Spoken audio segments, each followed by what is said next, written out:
Hello friend, कैसे हो? I hope कि आप लोग अच्छे होंगे। आप लोग के आपके यूट्यूब चैनल इसके क्लास में दोस्तों हम स्वागत करते हैं। आज कितना हो गया? 8 जुलाई। 8 जुलाई से most important current affair, top 10 current affair आप लोग को इस वीडियो में मिलेंगे, जो कि आने वाले एग्जाम में क्या होंगे, बहुत ही महत्वपूर्ण होंगे। तो आप लोग को क्या करना है, वीडियो में बने रहना है, वीडियो को पूरा का पूरा देखना है, वीडियो को कट नहीं करना है दोस्तों, क्योंकि आपके एग्जाम में यहाँ से क्वेश्चन अक्सर पूछे जाएंगे, क्योंकि यहाँ पे पर डे करंट अफेयर कराए जाते हैं।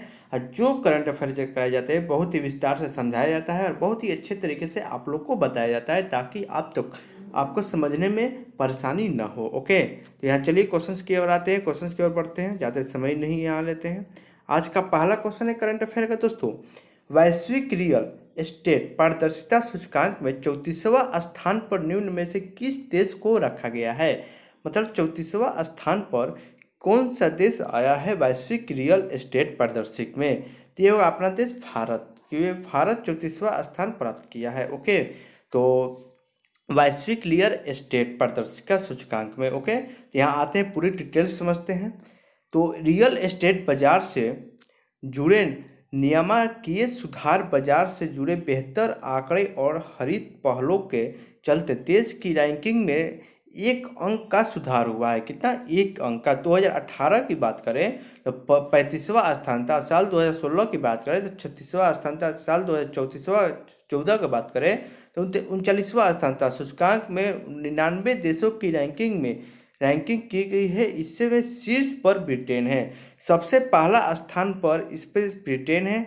हम लोग का जो देश भारत है वो है 34वां स्थान पर। 18 की बात करें तो 35वां स्थान पर था। तो आप लोग को इस क्वेश्चन से हमें इतना सारा जानकारी मिलता है। अगर दोस्तों आप लोग को मेरी ये मेहनत अच्छा लगे और क्वेश्चन अच्छा लगे और समझने में आप लोग को अच्छे से समझा पा रहे हैं हम, तो आप लोग मेरे वीडियो को अगर नए होंगे आप पे, तो चैनल को जरूर सब्सक्राइब कीजिएगा और बेल घंटी को दबाइएगा और बहुत सारे मित्रों शेयरों में भी शेयर जरूर कीजिएगा। ठीक है, तो चलिए आते हैं नेक्स्ट क्वेश्चन की ओर। Question number 2। क्वेश्चन नंबर 2 है, अंतर्राष्ट्रीय वित्तीय सेवा केंद्र प्राधिकरण IFSCA के प्रथम अध्यक्ष के रूप में निम्नलिखित में से किसे नियुक्त किया गया है?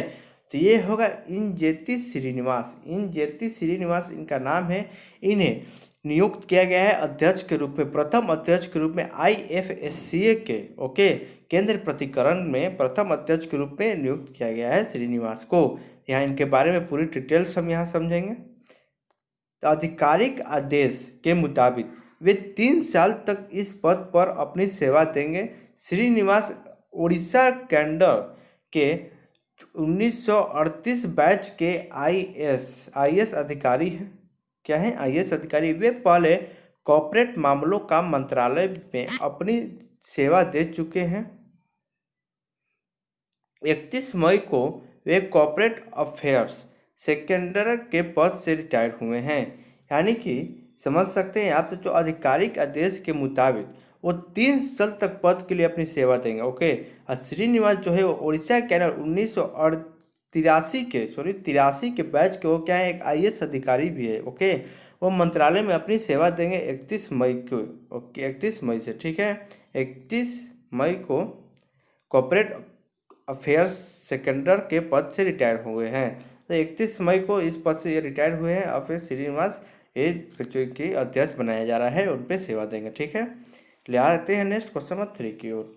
क्वेश्चन नंबर 3 है, अमेरिका ने निम्न में से किस संगठन से आधिकारिक रूप से अलग होने की घोषणा कर दी है? तो हो गया WHO के द्वारा। WHO है उससे, WHO उससे क्या करना है, अलग होने का क्या करना है, आधिकारिक अलग होने की घोषणा कर दिया है अमेरिका ने।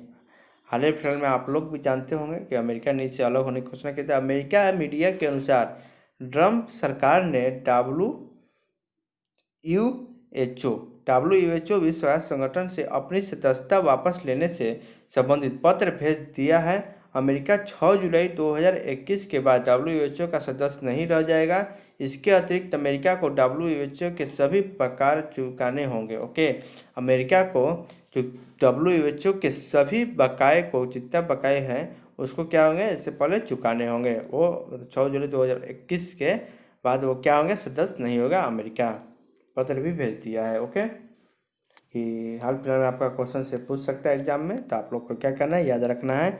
अगर आप लोग को रिवीजन के लिए PDF चाहिए तो मेरे टेलीग्राम का लिंक देंगे नीचे, वहाँ से टेलीग्राम ग्रुप को ज्वाइन कीजिएगा, वहाँ PDF आप लोग को मिलते रहेंगे, ठीक है। तो हाल ही में भारतीय एथलेटिक्स के किस मुख्य कोच को 25 वर्ष के बाद ऊपरी आयु के कारण अपनी पद से हटाना पड़ा है? 25 वर्ष बाद ऊपरी आयु के कारण अपने पद से हटाना पड़ा है, ये बताना है उनका नाम। तो इनका नाम है option number C, Bahadur Singh.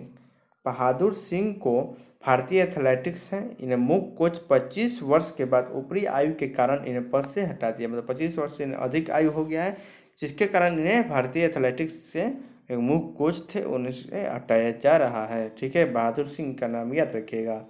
या इनके बारे में थोड़ा समझ लेते हैं। तो भारतीय खेल प्राधिकरण साई के साथ उनका अनुबंध समाप्त हो गया। आयु नियमों के आधार पर उनका कार्यकाल आगे नहीं बढ़ाया गया। बहादुर सिंह ने 1980 में मॉस्को ओलंपिक में भी भाग लिया था। उन्हें 1976 में अर्जुन पुरस्कार और 1998 में द्रोणाचार्य पुरस्कार दिया गया था, ओके। यानी कि याद रखिएगा, उनको जो बहादुर साहब उन्हें 1976 में अर्जुन पुरस्कार, 1998 में द्रोणाचार्य पुरस्कार और बहादुर सिंह को 1983 में पद्मश्री से भी सम्मानित किया गया था। बहादुर सिंह के मार्गदर्शन में भारत ने दिल्ली राष्ट्रमंडल खेलों 2010 में शानदार प्रदर्शन किया था। तो बहादुर शाह है वो दिल्ली में जब राष्ट्रमंडल खेल हुआ था 2010 में, उसमें बहुत ही शानदार प्रदर्शन भी किए थे बहादुर शाह, ठीक है। तो इनका नाम याद रखिएगा, बहुत ही अच्छे खिलाड़ी थे एथलेटिक्स। आते हैं नेक्स्ट क्वेश्चन 5 की ओर। क्वेश्चन 5 है, किस राज्य सरकार ने राज्य में उद्योगपतियों और स्थानीय बेरोजगार युवाओं के बीच एक सेतु के रूप में काम करने वाले नए महाजब्स पोर्टल की शुरुआत की है? ये बताना है। ये होगा महाराष्ट्र। महाराष्ट्र सरकार ने क्या किए हैं? उद्योगपतियों और स्थानीय बेरोजगार युवाओं के बीच एक सेतु के रूप में काम करने वाले नए महाजब्स पोर्टल की शुरुआत किया है, ओके। यहाँ समझ लेते हैं ये क्या है। तो यह पोर्टल नियोक्ताओं को कुशल आधारित और कुशल और अकुशल श्रमिकों के बीच की गई को पाटने में मदद करेगी। यह जब से पोर्टल महाराष्ट्र औद्योगिक विकास निगम द्वारा विकसित किया गया है। यह पोर्टल विशेष रूप से महाराष्ट्र राज्य एवं यहाँ के स्थानीय लोग के लिए है। यह पोर्टल महाराष्ट्र सरकार की एक महत्वाकांक्षी परियोजना है और इससे राज्य में बेरोजगारी की दर कम होने की में मदद मिलेगी। मतलब बेरोजगारी जो है उसके लिए ये जो है इसे लॉन्च किया गया है, जिससे क्या बेरोजगारी वहाँ की कम हो, ओके। चलिए आते हैं नेक्स्ट क्वेश्चन नंबर 6 की ओर। क्वेश्चन नंबर 6 है, विश्व चॉकलेट दिवस, वर्ल्ड चॉकलेट डे निम्न में से किस दिन मनाया गया है? मनाया जाता है, हाल ही फिलहाल मनाया गया है 7 जुलाई, ओके। कल के डेट में विश्व चॉकलेट दिवस मनाया गया है, यानी कि वर्ल्ड चॉकलेट डे, ठीक है। तो इसका नाम याद रखिएगा, विश्व चॉकलेट डे 7 जुलाई को मनाया जाता है। यह दिन हमारे जीवन में चॉकलेट की मौजूदगी के लिए मनाया जाता है। पहला अंतर्राष्ट्रीय चॉकलेट दिवस साल 2009 में मनाया गया था। तो पहली बार अगर बात करें चॉकलेट दिवस की, अंतर्राष्ट्रीय चॉकलेट दिवस 2009 में मनाया गया था। इस पहली सन 1550 कितने 1550 में यूरोप में मनाया गया था। चॉकलेट हमारे शरीर को कई तरह से फायदा पहुंचाता है, इसके बारे में हमें। और अंतर्राष्ट्रीय चॉकलेट दिवस 2009 से घोषित किया, 2009 से हमेशा मनाया जाता है 7 जुलाई को, याद रखिएगा। अब 1550 में यूरोप में मनाया गया था पहली बार, ओके। पहली बार अगर बात करें तो 1550 में भी मनाया गया था यूरोप में, अगर विश्व की बात करें तो, ठीक है। तो याद रखिएगा। चलिए आते हैं, चॉकलेट खाने से क्या होता है, नुकसान भी होता है, फायदा भी होता है, ठीक है। विश्व बैंक ने दूसरी राष्ट्रीय गंगा नदी बेसिन परियोजना SNGRBP के लिए भारत को निम्न में से कितने रुपए देने का समझौता किया है? ये हुआ 3023 करोड़ रुपए। कितना? 3023 करोड़ रुपए विश्व बैंक ने दूसरी राष्ट्रीय गंगा नदी बेसिन परियोजना के लिए भारत निम्न में से कितने रुपए देने का घोषणा किया है विश्व बैंक ने? तो ये कितना? 3023 करोड़ रुपए। यहाँ समझते हैं पूरा अच्छी तरीके से। यह गंगा नदी के पुनरुद्धार का कार्यक्रम है। विश्व बैंक ने कहा कि दूसरी राष्ट्रीय गंगा नदी बेसिन परियोजना SNGRPP से नदी का प्रदूषण कम करने के लिए नदी बेसिन का प्रबंधन मजबूत करने में मदद मिलेगी। सरकार की इस परियोजना के तहत गंगा नदी के प्रदूषण को कम करने में मदद मिलेगी, मतलब गंगा नदी में जो प्रदूषण है इसके द्वारा कम करने में मदद मिलेगी। विश्व बैंक ने ये कहा है, इतने रुपये देने की कही है। ओके, 3023 करोड़ रुपये। ओके, चलिए आते हैं नेक्स्ट क्वेश्चन नंबर 8 की ओर। क्वेश्चन नंबर 8 है दोस्तों, केंद्रीय खेल मंत्री किरण रिजिजू के अनुसार भारतीय खिलाड़ियों को प्रशिक्षण देने वाले विदेशी और देशी प्रशिक्षकों के प्रशिक्षण अवधि अब कितने साल की होगी? ये होगा 4 साल। कितना? ऑप्शन नंबर सी 4 साल के लिए होगा। केंद्रीय खेल मंत्री किरण रिजिजू के अनुसार, किसके अनुसार? किरण रिजिजू भारतीय खिलाड़ियों को प्रशिक्षण देने वाले विदेशी और देशी शिक्षकों की प्रशिक्षण अवधि कितने साल के लिए होगी? 4 साल के लिए। इसका नाम है कितने साल के लिए? 4 साल। यहाँ समझते हैं इसके बारे में।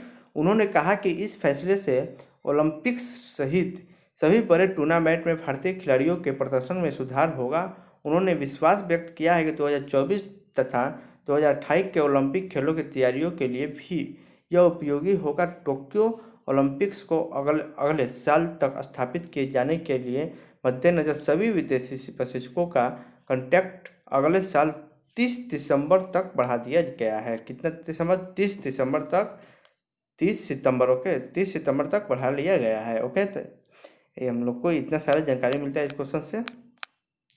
4 साल के लिए ये याद रखिएगा, पढ़ाया गया है। चलिए आते हैं नेक्स्ट क्वेश्चन नंबर 9 की ओर।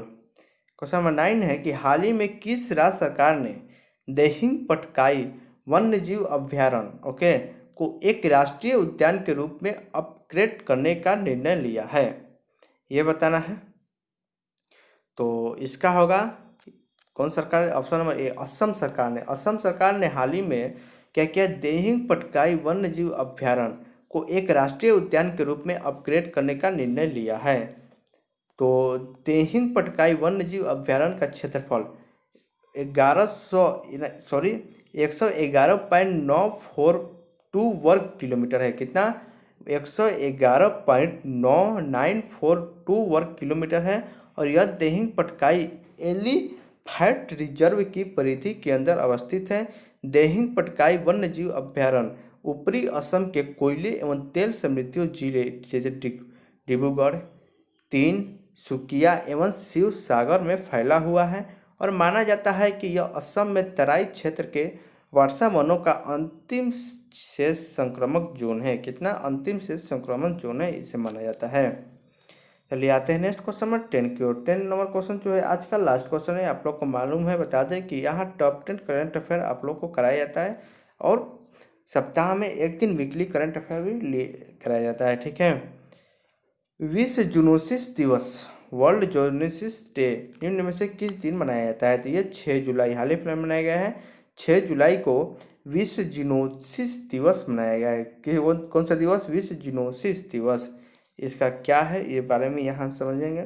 जीनोसिस बीमारी के जीनोसिस क्या एक बीमारी का नाम है, बारे में लोगों में जागरूकता फैलाने और उन्हें उपचार के बाद जागरूकता करने के लिए उद्देश्य से विश्व जूनोसिस दिवस मनाया जाता है। 6 जून यानी कि ये मनाया जाता है लोगों में क्या, इस बीमारी से जागरूकता फैलाने के लिए। ठीक है।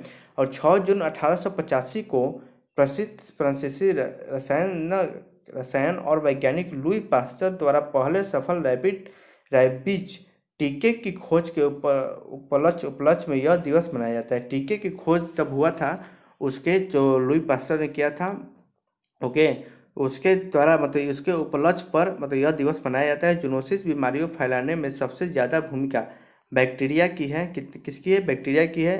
बैक्टीरिया के कारण ये रोग सबसे ज़्यादा फैलता है। रोगी पशुओं एवं मनुष्यों में स्वस्थ पशुओं व मनुष्य में फैलने वाली संचारी रोगों के जूनोसिस कहते हैं। इसे पशुजनित व पशुजन्य रोग भी कहा जाता है। इसे पशुजनित और पशुजन्य रोग भी कहा जाता है। ओके, तो ये नाम याद रखिएगा। यहाँ पे आप लोग को टॉप 10 क्वेश्चन कराए खत्म हो गए, समाप्त हो गया। आप लोग को आई होप कि आप लोग सही किए होंगे। ओके दोस्तों, तो आप लोग को क्या करना है, वीडियो को जरूर शेयर कीजिएगा और अपने दोस्तों मित्रों के साथ भी शेयर कीजिएगा और चैनल पर नए होंगे तो चैनल को सब्सक्राइब जरूर कीजिएगा दोस्तों। चलिए मिलते हैं नेक्स्ट क्लास कल। Thank you bye SK classes.